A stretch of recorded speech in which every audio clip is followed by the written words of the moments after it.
ngalo njengoba usho umsakazi ukuthi ey'nkundleni zokuxhumana kuningi osekuhambe kwakhulunywa.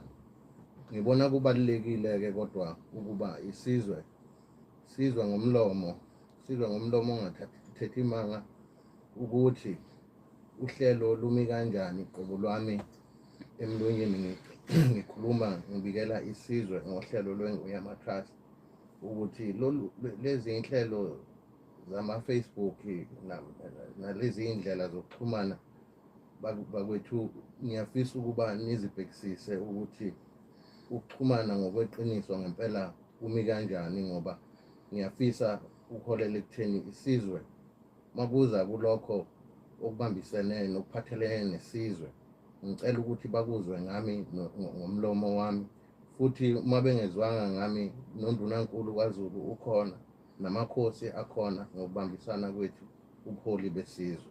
Ngicela kanjalo mina besizwe. Kuyiqiniso lena yona-ke platform kakhulukazi-ke ephunyezwe-ke nawo ukulawula-ke umthetho wezokusakaza-ke ngomoya kuleli. Mhlawumbe-ke singene-ke kulona-ke ibhodi leli elisanda-ke kuqokwa, sibhekisise ukuqoka balo ngokunjalo-ke nokugculiseka-ke kwenu malungana-ke namalunga-ke okuyiwona-ke akhalona leli bhodi.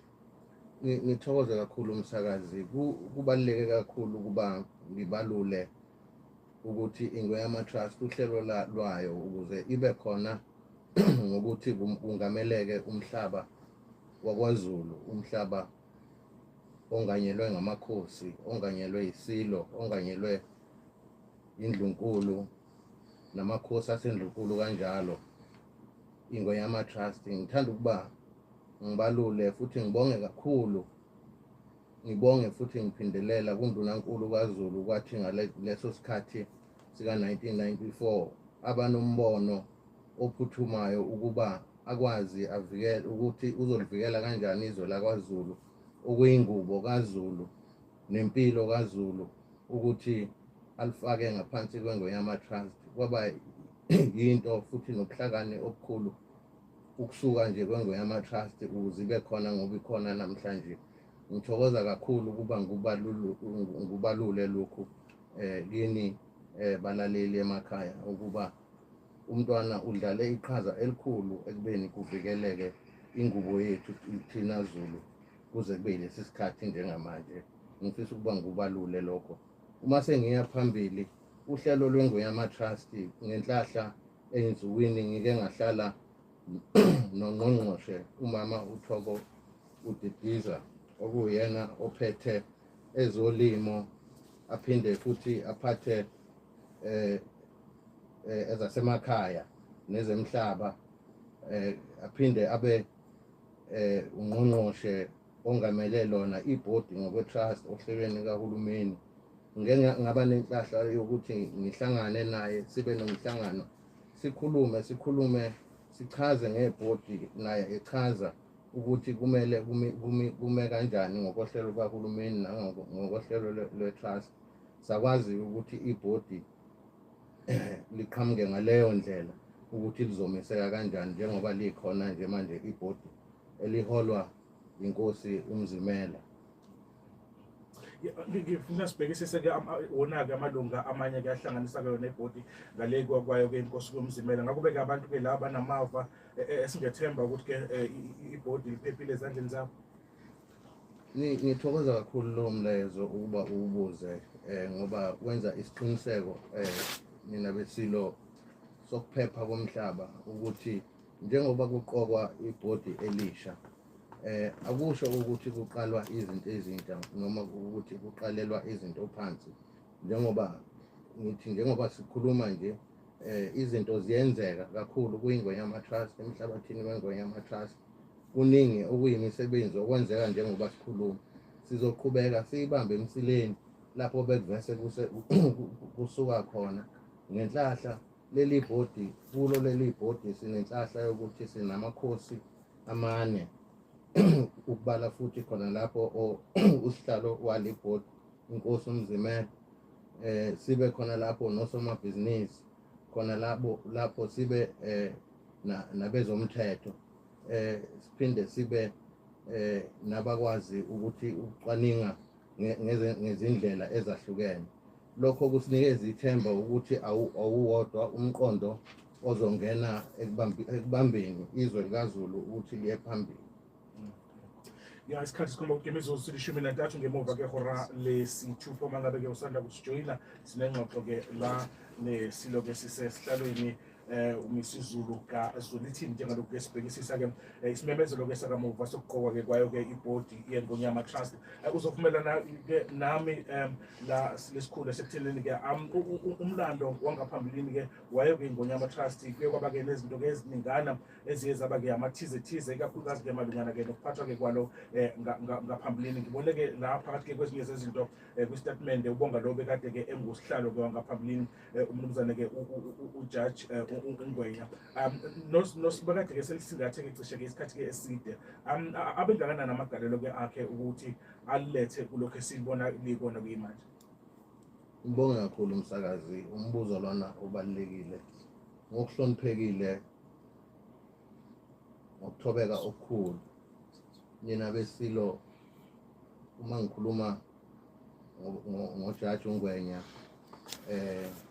ngiyake ngithinteke kakhulu ngoba uyibambile ibhodi iminyaka eminingi. Sibonile futhi singofakazi, nami ngike ngasebenza kanye naye esikhathini esiphambilini. Ubesebenza ngokuzikhandla nangokuzinikela nangokuthembeka futhi ngokwazi kwami nebengikubona. Ey'khathini ey'ningi ukubona ukuthi noma sekunzima kodwa ubema eqine eqinisweni nasey'ntweni azenzayo. Ngalokhu njengoba kade lokhu kuyena ophezulu kwingonyama Trust njengo-chairperson, ngicela ukuba esizweni nakundlunkulu yonke nje nesihlalo, ngicela ukuba ujaji ngimbonge kakhulu umsebenzi awenzele isilo, wenzela isizwe, wenzela South Africa yonke. Ngalokhu ngithanda ukuba ngisho ukuthi akusikho nje ukuthi mhlawumbe kungemisebenzi yakhe, kimina ungumzali futhi akusho ukuthini mhlawumbe kunjani. Ubehamba nobaba, basebenze nobaba obabili ngibabuka kanye neNgonyama bevikela lelizwe kunzima.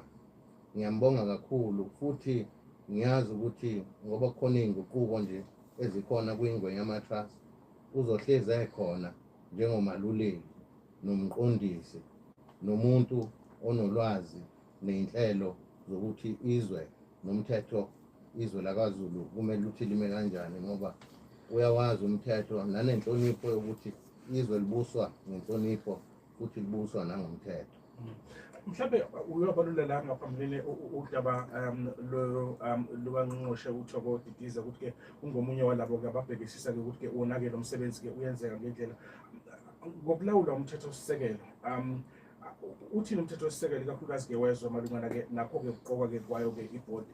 Ngikusho lokhu silesikhulu ngoba-ke kuye kwaba khona-ke amathize kwaba namanye amagama-ke abake aqhamuka ngaphambi kokuba-ke kuphakanyiswe-ke igama-ke leli lenkosi uMzimela. Msakazi, kulowo mbuzo akusiyona into enzima. Ngiyazi ukuthi uma kumele ube u-chairperson kumele uphathe indawo mhlawumbe isikhundla sokuthi kumele uphathe abantu. Ngicela ukuba nginikhumbuze ukuthi ukuze usebenze noma ubambe kahle endaweni osuke ubambe kuyona. Yingakho ngifisa ukuba isizwe ngisinikeze ithemba nekusasa elikhanyayo neliqhakambile ngesimo sokuthi ngifisa bazi ukuthi kwayona i-chairperson entsha esingenile kwingonyama Trust nalo ibhodi ngasiza ukubayekelela nje bebodwa. Nathi sikhona sizobabambisa singamakhosi asedlunkulu nedlunkulu nani njengesizwe ngokunjalo, ngoba ubonakala okuncane kuwubonakala kokukhulu. Akumele ukuthi sivume nokuthi kube khona umonakalo. sizobambisana sonke indlela yaphambili ngokwentuthuko. Ihasi lesikhulu ngaphambilini uyabalula udaba lwezinye zezinhla zezokuxhumana ngokunjalo nezokwazisa othi mhlawumbe bekunale lwazi beliphinde lungafikeleli ngendlela kuye kwavela-ke la igama likamzane-ke uJacob Mnisi ongusomabhizinisi waseMpumalanga nalabe kade-ke kukhulunywa kakhulu ukuthi-ke ngelinye lamagama-ke lawo aye-ke aphakanyiswa. Uma ngabe-ke kwakunjalo mhlawumbe uma ngabe kwakunjalo yikupho kwadala ukuthi kube khona ukushintsha komqondo?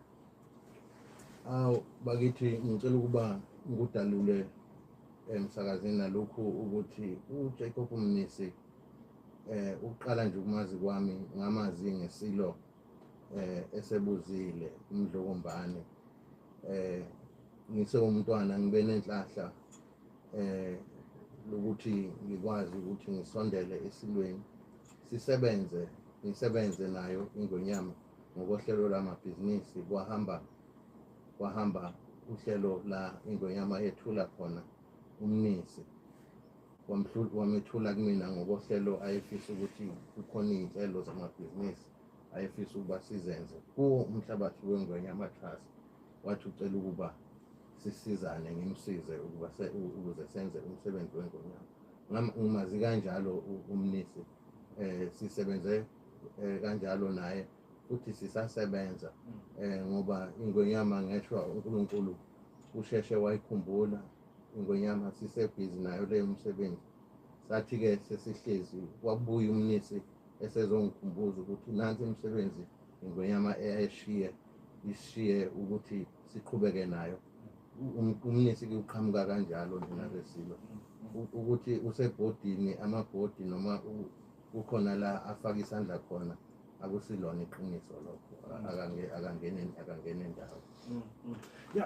Ezinye zezinto la silesikhule zenzeka ngaphambilini kakhulukazi-ke kwibhodi-ke yangaphambilini udaba lolu-ke lokusingathwa-ke kwazo-ke izimali zalo-ke ibhodi leli leNgonyama Trust. Ngikhumbula ukuthi-ke kuya kwaba khona-ke nala kwakukhulunywa khona udaba lokuthi-ke kuzokwehliswa inani labasebenzi ngoba-ke mhlampe-ke ama-finances ayo-ke i-trust engamile-ke kahle hle. Kukhona-ke isilesikhulu esikwaziyo malungana-ke nozinzo ikakhulukazi-ke lwezezimali ukuze-ke kukwazi ukuthi-ke kusingathwe le bhodi ngokunjalo-ke nale trust ngendlela.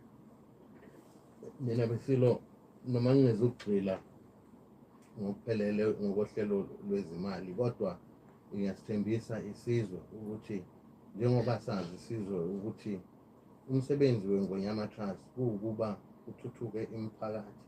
iNgonyama Trust ithuthukise imiphakathi ngokohlelo oluzohamba ngokuthi imisebenzi esuke ikhona kuleyo mphakathi ngiyabekisa nje njengemayini nje mhlawumpe yamalahle, ngiyabekisa imayini yegolide, ngiyabekisa mhlawumpe ukwakhiwa kwemola, mhlawumpe nokumbiwa kwesihlabathi emifuleni kanjalo. Lezo nkece lezo ngiyanithembisa nina besilo ukuthi ngicabanga ukuthi leli bhodi elisha lizohambisa konke ngokohlelo yonke into ibe sobala ngoba yonke into iqala kabusha ngaleli bhodi. Siqalela phansi ngokuthi siyibambe emsileni kodwa bekhona laba kade besebhodini elidala.